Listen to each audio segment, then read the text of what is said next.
Hello, my incredible artists. We are going to begin experimenting with sewing through creating this really fun pillow pizza slice. Let's take a look at the materials we're going to use today to begin our pizza. You will have a variety of different colors of felts for your toppings, a smaller triangle for your sauce, 2 triangles for your crust, and a metal needle with some different colors of yarn. The yarn that you've been given may not be the brown that you're expecting, but that's okay because we're actually not going to see much of our thread. Maybe a little bit on the edges, but I think even the fun colors make it look kind of neat at the end. So, boys and girls, the first thing that you are going to do today is take any color of glue, any type of glue you have at home, doesn't matter whatever it is, and you are going to take one of your slices of pizza, the crust, and you are going to glue down the sauce to it. I want you to apply glue more than what you normally would with paper. We want our glue to really ensure that our fabric pieces stick together. So I'm going to do a few contour lines on this one. And then line up the crust all the way at the tip with the sauce so that we have the pizza crust on top here. And you may notice that your pieces don't line up precisely, but that is okay. If your pieces are cut a little wonky, you are welcome to give them a trim. You're going to need scissors today as well as glue. Okay. The next thing that I'm going to do is I am going to use some of these different colors of felt that I have to design lots of different toppings. The more toppings you add, the more exciting your pizza is going to be. You may only like eating cheese pizza, but the more colors you have, the more it's going to look like a real slice of pizza. So I'm going to take this red and make some pepperoni. I'll take this black brown and make some olives. I'll take this brown and maybe make some sausage, some bell peppers. I think I'll use yellow for my cheese and white for onions and mushrooms. When I am starting to make my pepperoni, I try and make a couple pieces that look like they've been cut whenever I cut my slice. So I line up the very edge and use those edges, those straight edges, to make your slice of pepperoni on the edge there. Why not?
The last thing that you want to do is arrange all of your pieces onto your pizza sauce so that you kind of get a feel for where everything is supposed to go, and then pick up piece by piece to glue down. Remember, add a good amount of glue so that those pieces stick nicely even while we're sewing them on. All right, boys and girls, once you glue everything down, I would love for you to let this dry for at least an hour, maybe 2, maybe 3, just because the next thing that we will do is we will put this piece on top and stitch up our pizza slice, and that is kind of a hands-on manipulative. So we need to make sure that all these pieces are stuck nicely and dried on. All right, So I have let all of the glue on the details of my pizza dry, and now I am ready to stitch the top and bottom of my crust together. To do this, I am going to take the other piece and lay it on top of my toppings. The reason I'm going to do this is because I'm going to stitch along the edge and along here, and then I will flip it inside out and do this last edge by itself on the other side. Now, your needle should already be threaded, but boys and girls, if it comes undone, we want to take a moment to learn again how to thread our needle. So here, this opening is called the eye of our needle. It is the hole where our thread goes through. And we want to take the finger, the very end of our thread, and put it right at the edge of our fingers.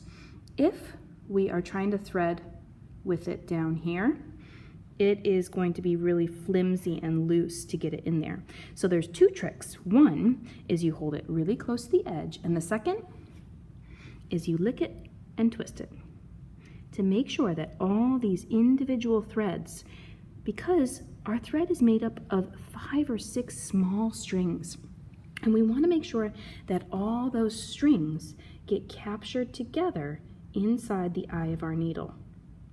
Next, I always look straight down into the eye of the needle to make sure that I'm getting all of those little threads inside before I grab it on the other side to pull.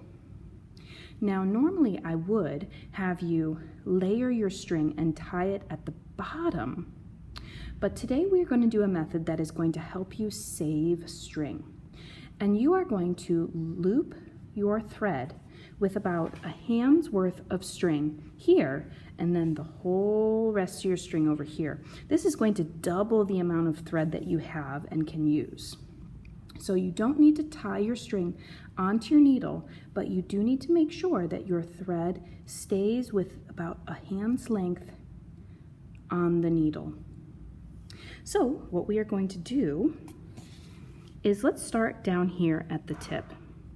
With your needle, you are going to take and just kind of poke it on the side where you have not glued down the red.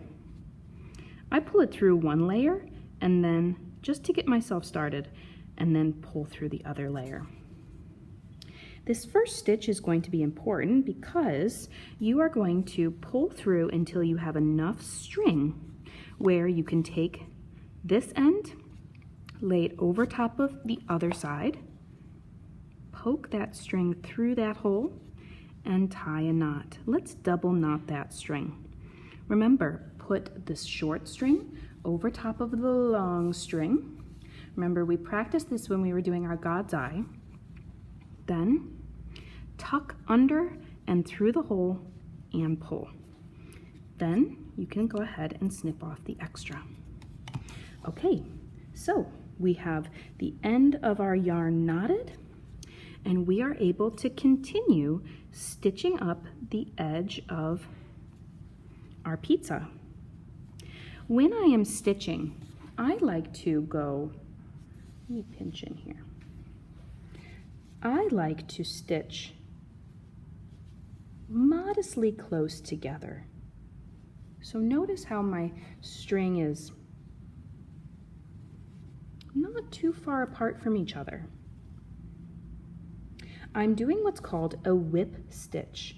I go in from the bottom to the top, and notice how I'm holding my string really close to where my fingers are. This keeps the fabric exactly where I want it, and it also helps me to guide the needle into the fabric where I want it to be. Boys and girls, I'm going to be looking to see if you have nice, even lines of stitching on your pizza. Don't poke too far inside the pizza. If you're this far inside, then when you open it up, it's only going to open up this much. But boys and girls, let's take a look at what it will look like if I open it up as is right now. I'm going to be able to eventually fold this under and see, as much of the detail on my pizza as possible. And boys and girls, don't even worry that you're using a different color string. I'm not bothered by the fact that I'm using turquoise string, because all we're trying to do right now is practice stitching. We're gonna be getting good at how to use a needle and thread to put two pieces of fabric together. So boys and girls, I'm gonna continue stitching as far as I can until I run out of thread. So I've gotten to the corner of my pizza and I still have some string, so I'm gonna keep going. But one thing that might be helpful to you to get an even and consistent line of stitching is sometimes when I'm a little unsure where I should stitch, I take a marker or even a dark pencil and I dot exactly where I need to put my needle in so that I can have a planned, consistent pattern on my fabric. And the reason that it's totally okay to do this is because our fabric, this is the inside of it. No one will even see this pattern of marker dots anyways, because eventually we are going to flip everything inside out and that will be on the hidden inside. So it'll be our little secret if you do that trick. So I'm going to continue my stitching. And when I get to this corner, you may think, oh, I need to stop my string, but actually you are welcome to just keep going. And when you're stitching, go up and through those dots that you made for yourself. It's great if you can help yourself to have proper stitching in any way possible. One more thing, boys and girls, is if you're finding it troublesome that your needle keeps slipping with the string out and it keeps coming undone, one thing I do is I hold my needle with the string tucked between my 3 fingers here. So every time I put it through my fabric, I'm keeping a really tight hold on that string behind. And I'm also using my left hand to guide the string under and through my fabric so that it doesn't knot up on me. So I put my left fingers right next to where I want my needle to enter into my fabric. So I'm using my left hand as not just to hold my fabric, but to help guide my right hand. So I've made it to the corner of my pizza and I still have one side open, which is exactly how it should be. But at this point, what I would like for you to do is first, I want you to take a picture for me because I would love to see how you have done on your stitching around the edge of your pizza. This is something that is going to be hidden once we flip it inside out, and I would love to see how you've succeeded at your stitching. So when you upload this to Artsonia, you're going to need to upload both the inside stitching and then the finished product. But once you've done that, we are almost finished with one of our strings. So I am going to actually tie this string here at the end to secure it before I start a new string, because I definitely don't have enough string to finish this whole side. So I need to put a new thread onto my needle. So to end this string, what I do is I poke it into the next spot, and your string may be curly like mine at this point. That happens. I know it does. And then open it up. Don't pull it all the way through. Open it up until you see a loop like this. Yeah? Here's the other end of this string. Here's a rubbish string.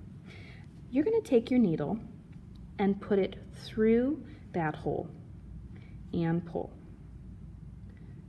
Then let's do that one more time to make sure we have a secure double knot. So find another place to put it back down in.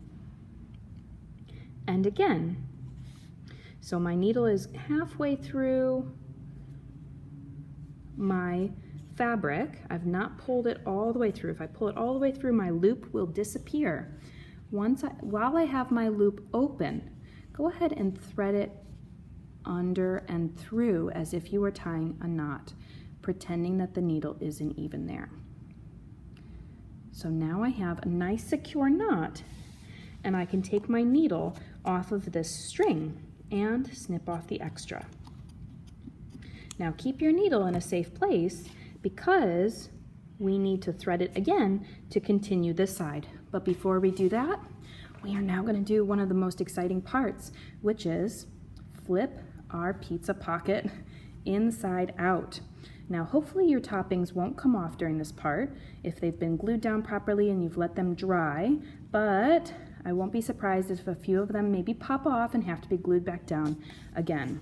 Mine are mostly secure. So go ahead and flip it inside out and then run your finger along all of the seams, especially this corner over here. We want our corner to be nice and pointy. So stretch out the felt just a little bit to exaggerate the shape that it is supposed to have. Next, what you're going to go ahead and do is you're going to start your stitching here along the edge. To do that, take your other second piece of thread that you have in your package, and you need to find your needle and thread it again. Remember the trick. Hold it close to the edge of your fingernails, lick it, twist it, look straight down into the eye of your needle, and wiggle in all those threads, grabbing it once it comes through the eye. We don't want any of the small strings to be hanging behind on this side instead of together with the thread on this side. Okay, now we're going to follow the same steps that we did when we started this color string. So starting here at the edge, go ahead and pull it through. This one's extra long. But then lay your needle down and use the short end of your string to tie a knot, laying the string over top of the long, the short over the long, under, and pull. Let's do that one more time to make a double secure knot. Short end over the long end, always goes on top, and then it's so sneaky it runs under and through into the circle, pull for a tight double knot. Snip off just a bit, leave some extra just in case. You never know if when it's too short, sometimes it slips through. And then, boys and girls, I would like for you to stitch until there is 4 fingers, maybe 5 fingers for you guys left without stitched. So stitch, stitch, stitch all the way along here. So the same exact thing you just did where you go under and through. And this time, because your stitching is on the outside of your pizza, you need to be extra careful to do a consistent and neat line of stitching. So don't be too sloppy because this stitching, everyone will be able to see on the outside of your pizza. So I have about a 4-finger, 5-finger gap left open and unstitched in my pizza, and this is where we are going to sneak in all the stuff. But for now, what you're going to go ahead and do is maybe just sneak your needle into the edge here, not all the way through, just secure it on the side by poking it into the fabric, just so that you don't lose it right now, that it doesn't get stuck on the inside of your stuffing. And go ahead and take all that fun stuffing that you've got, and you may not use all of it. We don't want to overstuff your pizza, otherwise it will be really, really hard to stitch all the way up. Stuffed crust, that's for sure. And go ahead and take your fingers and wiggle that stuffing into all the corners. We don't want it to just be a big blob in the center.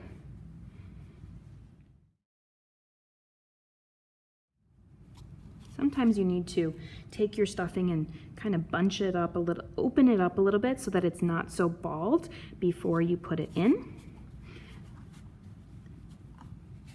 And that way it gets nicely into all of the edges. We want all of our stitching to be defined. So I think that's about enough stuffing. I probably used about half of what was in your package to stuff the pizza. Now the only thing left to do is to stitch up this edge and secure it at the base. So I've remembered where my needle is because I put it in a safe place down here. And though my stuffing is kind of opening up the seam, I am able to still take my needle, poke on that fabric to gather it together and pull it through.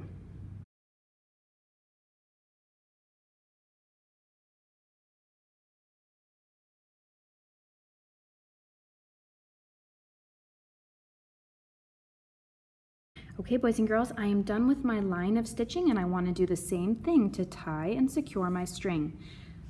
I've stitched my last stitch, but I've not pulled it all the way through and left an opening loop where I can either go through this way or underneath. It doesn't matter. You just need to go through the loop and pull until that string gets stuck in that loop. You are trapping it inside the knot. One more time.